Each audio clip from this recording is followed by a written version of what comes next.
वाह दिन हो गए पट्ठे नहीं किसी का चोरी वटे। तो मेरा ख्याल है भी अज है ना बाबे आशिक के पट्टियां में गेम पाइए।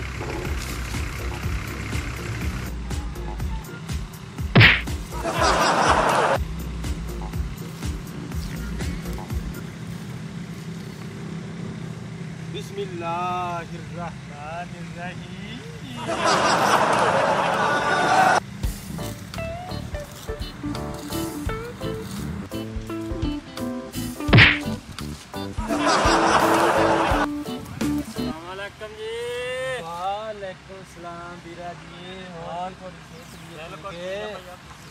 बस ठीक ठाक। हाँ जी शुक्र है अल्लाह का बीरा जी। भाईजान पट्ठे बेचने नहीं बीरा जी नमैश ते लाए ने बेचने ते ये अपना बीजे पा किन्ने बेचने ये बीरा जी मैं 7000 रुपया नहीं घट पट्ठे दे। बीरा जी मैं कहना कुछ गल नहीं नहीं बीरे मैनू वारे नहीं मैं मेहनत बहुत की पट्ठियां मेरा भरा मैं तो तेन 5000 ही देना यार। गल 5000 दे अल्लाह पट्ठे ना सारे मेरे हो गए 5000 रुपया लगा है। अल्लाह फट घटता नहीं नहीं नहीं आ गिन ला मेरा भरा गिन ला पूरे कल अपन ठीक है वीरा जी। ठीक है चलो ओके अच्छा वीरा मैं फिर सुबह नो ठीक है वीरा ठीक है सुबह नो आ जाइए।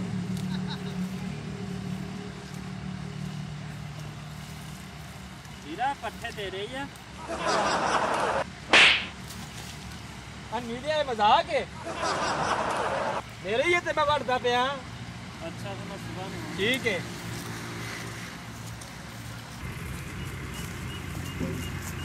भाई 10,000 के पट्ठे 5,000 च लभ गए होर रब को की चाहिदा वा।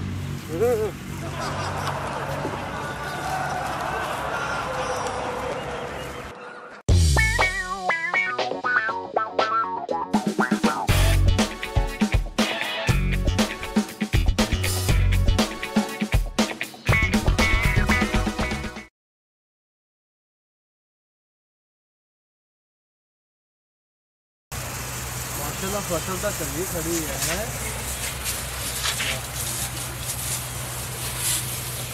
चलो केड़ा कार्रवाई का शोर है।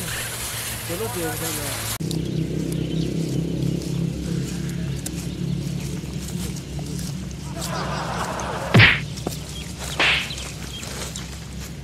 तो ना मालक जमीन दा और कौन मैं तो इदा लगता तू जिदा छोले बेचने वाला हुना। ओ मेरी इजाजत तो बगैर तो चिड़ी पार नहीं मार दी तू किदा वड़ गया थे। तो गल सुन मेरी भाईया कल मैं 5000 रुपया मालक नूं दे के पट्ठे ले आ। केड़ा मालक मालक ता मैं इस जमीन दा अपना मुंह देखा जिदा लस्सी दा केड़ा तोता हुंदा आपदा मुंह देख जिदा मैं ਵੱਡੇ ਪੁਰ ਚ ਬਾਬਾ ਸੁੱਤਾ ਹੁੰਦਾ।